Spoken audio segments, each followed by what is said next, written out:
یہ فرضی، یہ حقیقت، اس کے وجود کا پتہ نہیں، یہ موجود، یہ دشمن خدا، یہ محبوب خدا، اسے محبت میں دیکھ لو، ایمان سے نکل جاؤ، ان کی محبت میں زیارت کر لو تو محبوب خدا بن جاؤ، اس کے سامنے تعظیم سے جھک جاؤ، مشرک بن جاؤ گے، اور یہاں آ کر عقیدت سے نظروں کو جھکا لو گے تو قبر کی زیارت اور بشارت کیا ملے گی؟ من سارا قبری وجبت لہو شفاعتی، نعرہ تکبیر، نعرہ رسالت۔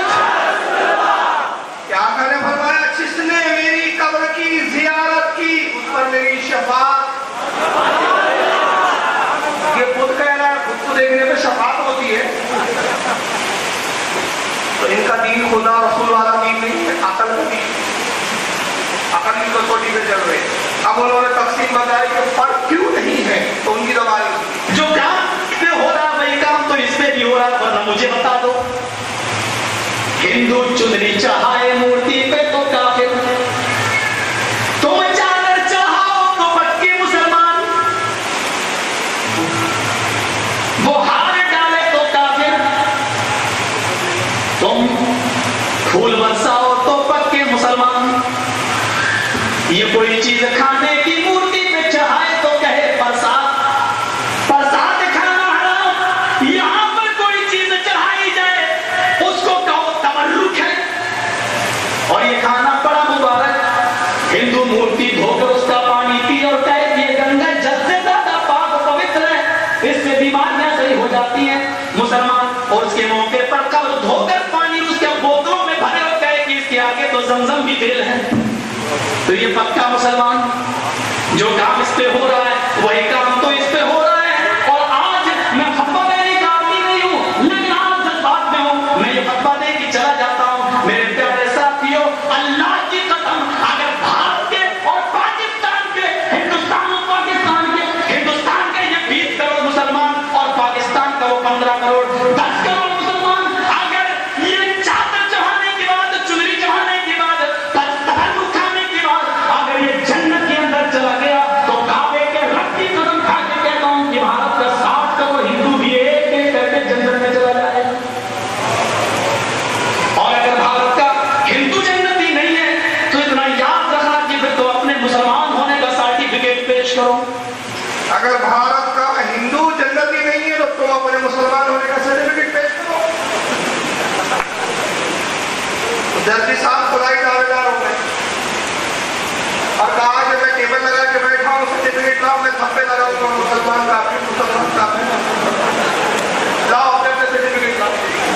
ہم نے کہا ہم تو بعد میں لیں گے، وہ بنارس والی تم سے سرٹیفکیٹ مانگ رہی ہے، وہ اچھا معلوم ہے کہ یہاں تک آ گئی، مطلب بد برا، بد بھلا، بدنام برا، بدعز منتشا، یہاں بھی آ گیا، مطلب ذلت یہاں تک آ گئی۔ دیکھیے جب اللہ تعالیٰ ذلیل کرتا ہے تو کس طرح ذلیل کرتا ہے، کونے کونوں میں ذلت پہنچ جاتی ہے۔ تو پولیس مانگ رہی ہے تیرا کیریکٹر سرٹیفکیٹ کب پیش کر رہا ہے؟ یہ بگڑے ہوئے کیریکٹر لوگ کے کردار کی کوئی فرق نہیں، یہ چنری چڑھائے تو کافر ہو گیا، تم چادر چڑھا کے مسلمان۔ وہ اگر اپنی مورتی کو دھوئے اور اس کا پانی پیے تو کافر، تم قبر کو غسل دے کر اس کا پانی باٹلوں میں بھرو اور کہو زمزم سے زیادہ اچھا پانی ہے تو تم مسلمان۔ وہ اپنی مورتی کو چوم لے، طواف کر لے تو کافر، تم قبروں کا طواف کرو تو مسلمان۔ وہ مورتی کے سامنے کھانا رکھیے اور کہیں پرساد ہے، پرساد کھانا اچھا ہے، تم قبر کے سامنے کھانا رکھو بہت تبرک ہے، اس کا کھانا بڑا ثواب ہے، تو تم مسلمان۔ جو کام وہ کر رہا وہی کام تم کر رہے ہو، فرق دونوں میں کوئی نہیں ہے، لہٰذا تم بھی مشرک وہ بھی مشرک، اور اگر تم یہ کام کرنے کی وجہ سے جنتی ہو تو پھر ہندوستان کا 60 کروڑ ہندو بھی ایک ایک کر کے جنت میں چلا جائے، یعنی جنت کی ٹھیکیداری انہوں نے دے دی کہ ایک ایک کر کے دے دیں گے، جب آپ کی جنت ہے جاؤ لائن سے جاؤ، لائن میں آؤ، ایک کر کے جاؤ، ایک کر کے جاؤ۔ اور قرآن تو بیان کر رہا ہے وَقُولُوا النَّاسُ